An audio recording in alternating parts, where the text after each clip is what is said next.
Boy, do I have a great show planned for you today, is what I would say if any of that were actually true. I have no idea where this is going to go. Right from a Yeti's a-hole. Come on, New York. I know you can do it. Boxes. Bosies? 500 Bosies. Please let me know where to pick up my award. Anybody else out of breath all of a sudden? We could do this. Hang on. This stats moment has been brought to you by the Hard Rock Lunchbox and people that are bad at math. How do I change my vote for president? Yes, I do think less of you as a person. And I don't know what you know about Elon Musk, but he does not play well with others. Who the F is that? I've been in Starbucks with more people than South Dakota. Yeah, this is terribly exciting radio. Hard Rock Lunchbox.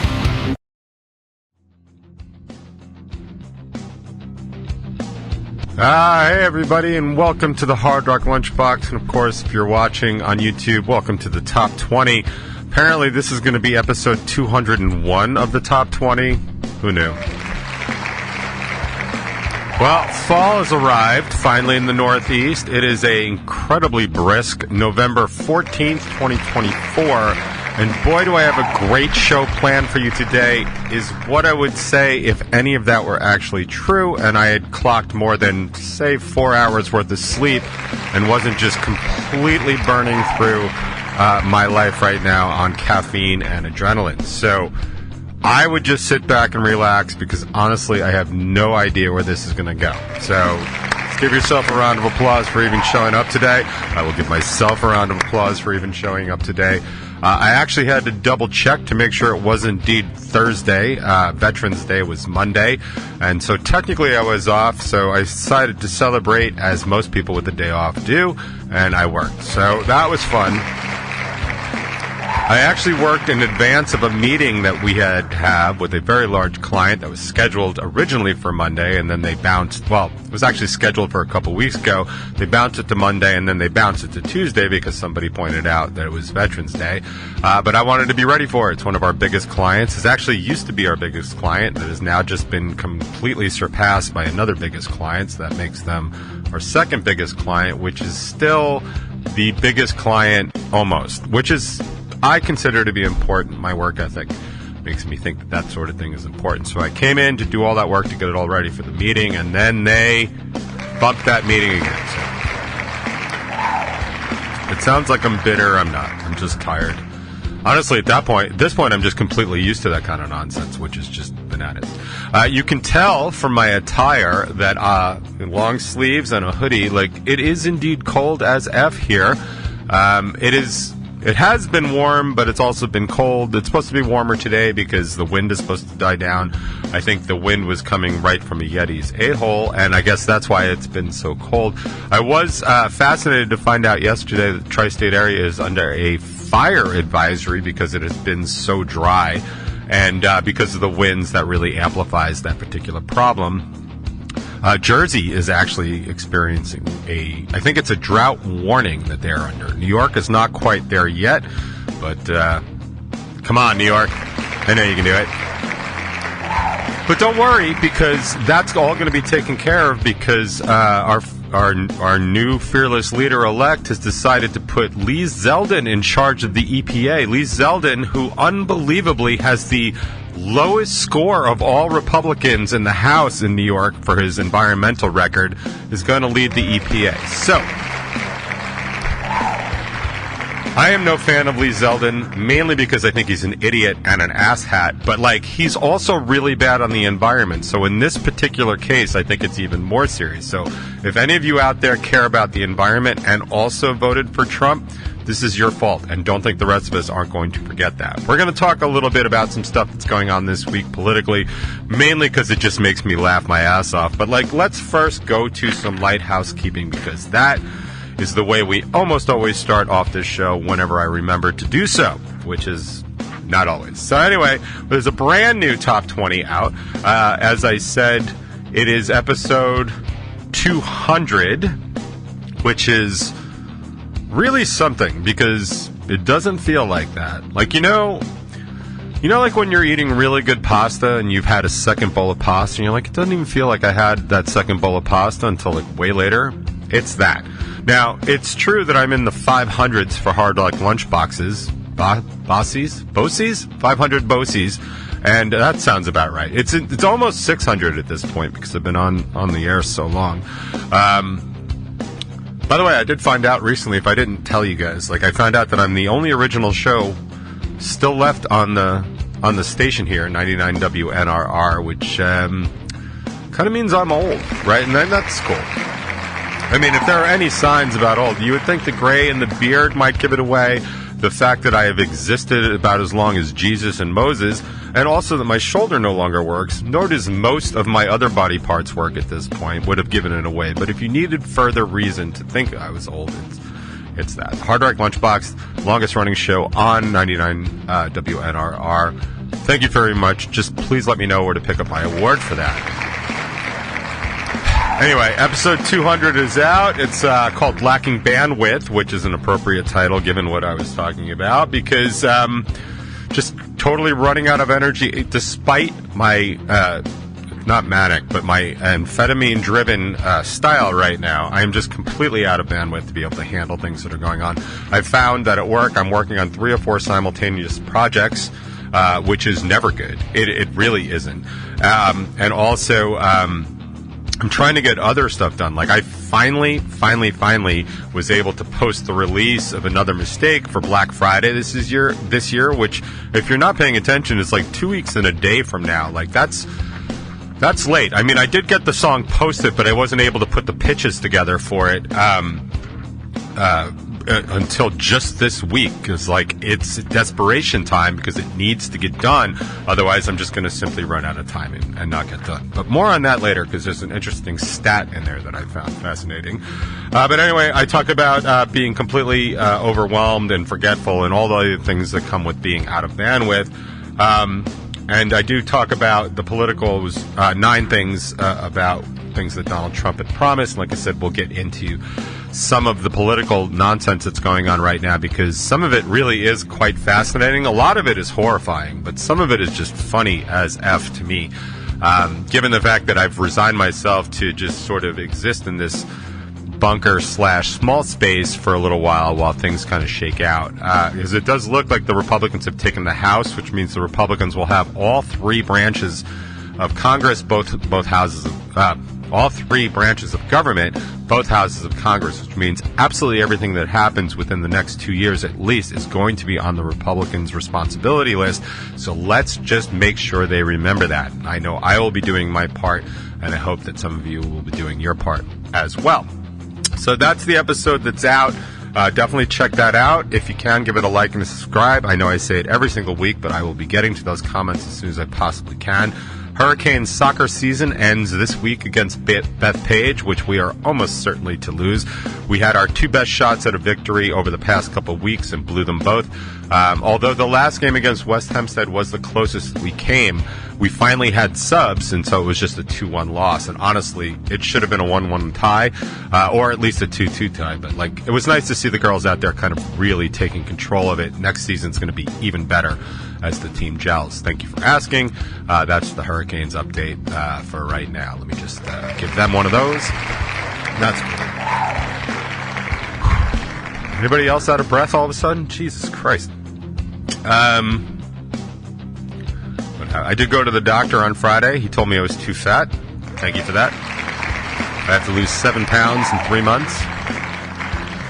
Told him, I was like, yo, man, I've already lost a significant amount of weight. And he was like, well, your BMI. I'm like, BMI means absolutely nothing. BMI is a math equation between height and weight. And it's just completely bananas, especially for somebody like me. As I just got shoulders for days and stuff like that. And that's not a compliment. Believe me, that's why I can't sit in airlane seats and also can't get through most doorways without, banging my shoulder into them, which might explain a little bit of how I tore that labrum, but that's neither here nor there. So, I'm going to start with the good news, I think. Well, interesting news. If you're a stats nerd, which I kind of am, I like data analytics. It's what I do for a living at least half the time. I find numbers fascinating because as much as you can use numbers to prove points and disprove points and stuff like that, if you're being honest with your stats, it's a really good indicator of what's going on in the world. And what I found today as I was doing the pitch for Another Mistake, because one of the things you have to do is you pitch it to some playlists, and so like one of the reasons that we do as well as we do is because we're on a lot of playlists. Like, and it's funny to watch the trajectory. Earlier this year, we were about at 10,000 monthly listeners, and now we're back to around 1,500 because people kick you off those playlists after a little while because they just kind of make room for new ones. Like the Hard Rock Lunchbox Complete playlist, for example, I never purge, but the top 150, when I was doing it, I was every one I was adding, I was kicking one out. So playlists kind of work like that. So if you're not releasing new material all the time, you definitely kind of go dormant and go silent. But one of the successes that we've had is we've really done really well on some playlisting, and half the reason we do as well as we do is because we've done well, right? One of the things playlists look for is your historical batting average, really. So when Side Out came out and really just rocketed as far as I was concerned, and I don't even know, like it definitely, in my opinion, has something to do with the quality of the song and the quality of the recording and all that.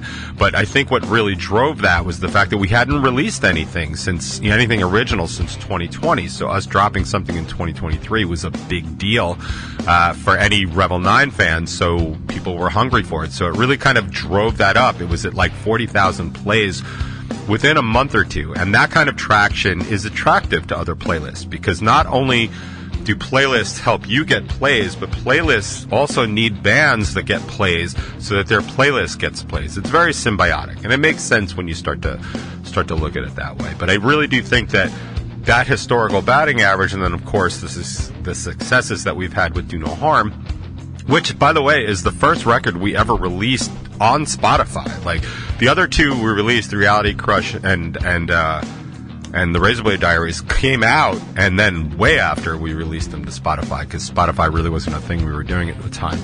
But anyway, we've got a track record, and I think because of that, when we pitch those things to those playlists, we become more attractive as opposed to a band that's like just doing their first, they're kind of unproven or whatever, or they only have like less than 1,000 plays in every song. The fact that we regularly have north of 40,000 plays on most of our songs that are out, I think makes a difference. So one of the things I have to do when I put together those pitches, I have to put together the band's accolades. It's an important, like, you have to say what the kind of like what makes the song special. So in Another Mistake's case, it was super easy, right? It's the lead song off our first live record commemorating the 10 to 12 year anniversary of our first EP, blah, blah, blah, blah, blah. I mentioned a couple of Grammy ballots that we've been on, a couple of other things. But then I went in to look, because one of the things I do is how many streams we have on Spotify and Apple and other stuff like that. And as I was going through it, I was counting up the streams that we have. Now, we've released a couple of EPs that ended up being incorporated into Do No Harm, so I don't count those. So yeah, I don't count those because all they are is duplicating numbers. So taking those out of the equation, adding up the Razorblade Diaries, adding up the Reality Crush, adding up Do No Harm, adding up even the remix of Keep You Near, Dirty Deeds, and then the 4 singles we just pushed out. I added up all those streams, and by the time I was done, I was at 1,002,000 something streams, which was ridiculous to me. So I immediately went back and re-added it, and yeah, that's exactly where we are. So as of this month, Revel 9 has gone north of 1 million streams on Spotify in our illustrious, inglorious career, which I thought is super impressive because I didn't see it coming, unlike what I just did to my hair, and I know better than that, and I guess I'm just going to leave that. Let me just see if I can fix this. Yeah, this is terribly exciting radio, I'm sure, but next week on YouTube it'll be great. So yeah, I thought that was kind of a really big deal. It's a number that means something to me. It doesn't mean anything in the universe. As I kind of joked with Mikey and Jimmy, I was like, oh, I guess I just quit my day job now, which is not the case at all. So, but for me, it's a milestone. It's a metric. It feels good to have done something like that. And I don't know, like, I'm not going to get super excited when we hit 1,100,000, but I guess the next metric for me is 2 million, and I don't know what that takes. I mean, I guess it's I mean, sorry, it's numbers. I know exactly what it takes, but it could take the form of 10 songs to cross the 100,000, to 10 future songs to cross the 100,000 play mark. I mean, I don't know. I mean, I can see it happening because, again, much like finance, right? Like much like stocks, like once you have your base capital, things really build off of that.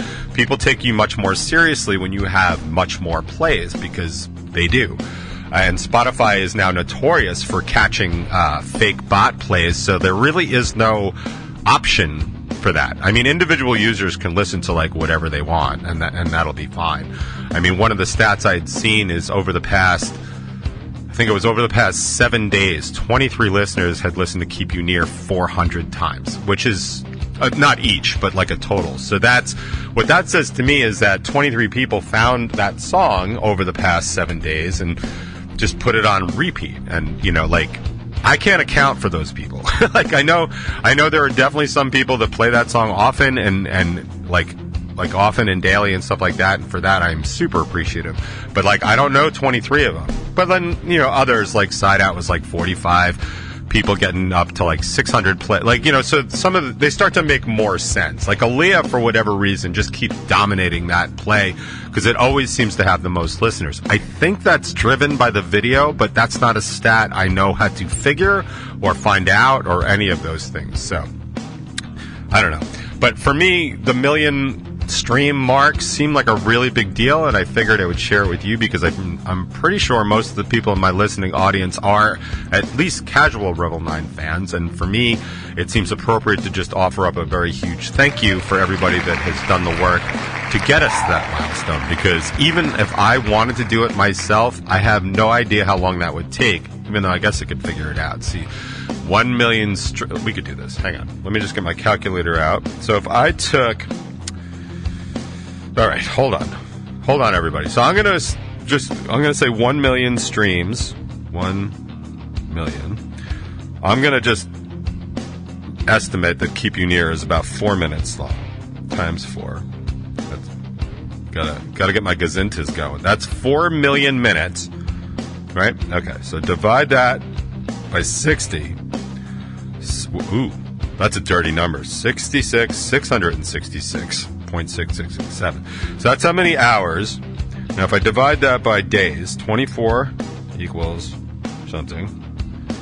That's, so, ladies and gentlemen, it would take me roughly 2,778, rounding up, days to do that. We can go even further. Divide it by 365. Carry the 1. 7.61 years if I wanted to play Keep You Near 1 million times. It's not like I got anything going on. Nah, kidding, of course.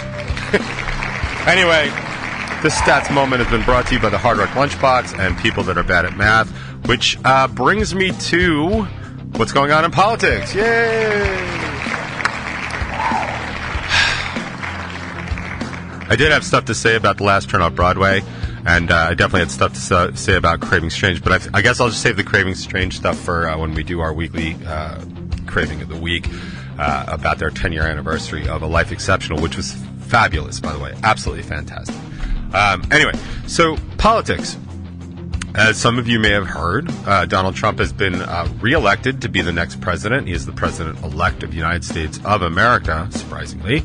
And, you know, there's a lot of feels out in the world with that. I feel like I have been doing surprisingly well because I feel like my expectations had been managed, much like Mischief and the Marauders map. So I was not terribly surprised that it went down that way. I have my core group of fears, I have my core group of silver linings, and I have my core group of, like, let's just wait and see. But one of the things I will say that is not surprising me today, but it is surprising me that it's coming so soon, is that the Google search that is trending in the top 10 is how do I change my vote for president? Which, I'm really sorry if your school system didn't teach you civics, or you are just frankly that stupid to think that, oops, I made a mistake, much like Britney Spears when she did it again. But you can't change your vote, stupid. You can't. You got one shot at getting it right, and much like ordering the wrong thing at the diner, or unlike ordering the wrong thing at the diner, you can't send it back and get the hamburger deluxe that you actually wanted, Kaz. That's an inside story. Ask Kaz about that. He likes that story. Better yet, ask Noodle about that story. He really likes that story. And I like when Noodle tells it, so please do that. So, regret, mistake, part of the human condition. In a presidential election, you done goofed, my friend. So if you're really one of those people that's pushing that search to the top 10 of Google Trends, you're a stunad. You're a complete idiot, and you're one of the reasons that America just basically sucks these days. It's not that, I take that back, it's not that America sucks, it's that Americans suck. And it should be coming as no surprise to anybody that's like paying attention to everything that's going on. And I will say, I was thinking about posting this the other day, but I'm just not interested in getting in social media fights with morons anymore, so it's just not worth it to me. But for all of those that have asked, and I have no idea how many people actually listen to this show that have asked me this, but for all those that have asked, yeah, I think if you decided to put the cost of milk over women's autonomy over their own body and the possible fate of our climate, or most certainly the fate of our climate and the possible fate of our actual democracy, if you decided that the cost of milk and the president's ability to fix that, which is non-existent, you think that was more important, then yes, I do think less of you as a person, because you aren't expressing the same values that I have. And while I will go to my grave thinking that politics is never a reason to like end a friendship or have problems with families, I do think that values might be. Because if you are honestly busy worrying about me over the collective we, then I don't really have a space for you in the we that I support. And I feel like more Americans need to kind of step up and do that. I know a lot of people on the left, and far liberals by a lot, are just not interested in engaging because Trump supporters tend to be a little bit louder, a little bit more violent, a little bit more dangerous. So why would you engage them, right? Because it's a threat to you. Well, that threat has now taken over, and much like Czechoslovakia before World War II, you now have a new leader, my guy. So was it worth being quiet? Of course not. It totally wasn't. But here we are, and now we're going to just play this game for the next couple of years and see what sort of happens. And I will say the first kinds of things that see what kind of happens have been incredibly amusing to me. If you're keeping an eye at all on what's going on, Trump is starting to tap people for his various cabinet posts and very important positions in government. Now, the first one that made me laugh literally out loud was the whole Elon Musk debacle, because he touted Elon before he was even elected, before the election, that he was going to have him in charge of this government efficiency office, this new thing, which might as well have been like the SS Office of Propaganda as far as I'm concerned.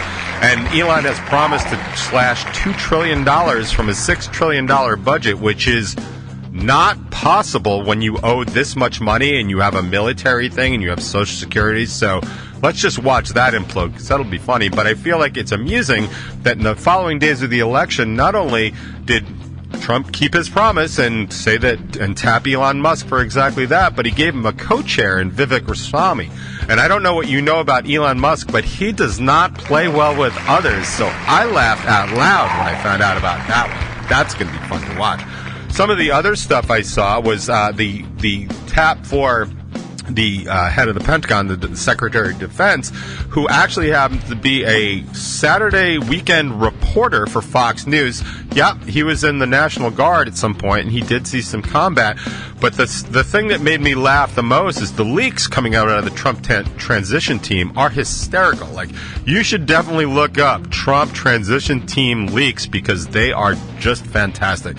So I can't even remember this dude's name, but I absolutely remember the quote from the team member that was like, "Who the F is that?" Which is exactly the response you should have when somebody appoints somebody that's completely unqualified for a cabinet-level position to a cabinet-level position. Some of the other ones that have been hysterical to me are Tulsi Gabbard, who's just been tasked to be the top spy, I guess, the NIS, so National Intelligence, the head of the National Intelligence Administration Service? Whatever. She's the top spy. She has no experience whatsoever other than just kind of sucking on to Donald's balls. And then that goes exactly hand in hand with giving Kristi Noem, putting her in charge of the Department of Homeland Security, where the leak went, what the hell does she know about FEMA? She's from South Dakota, which is exactly what you should be thinking.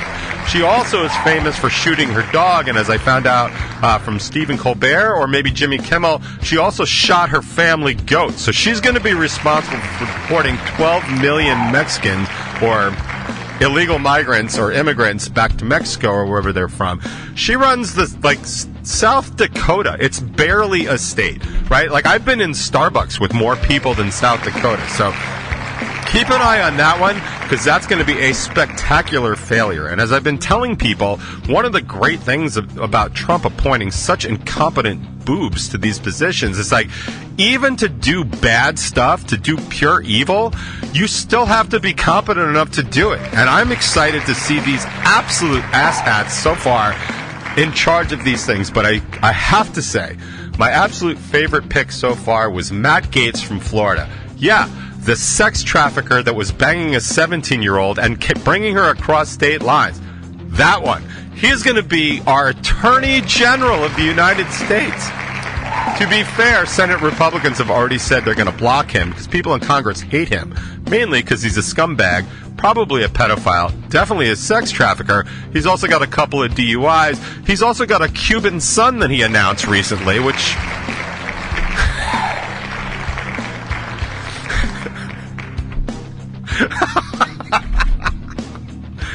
When I say AG, you say Matt Gaetz, yeah!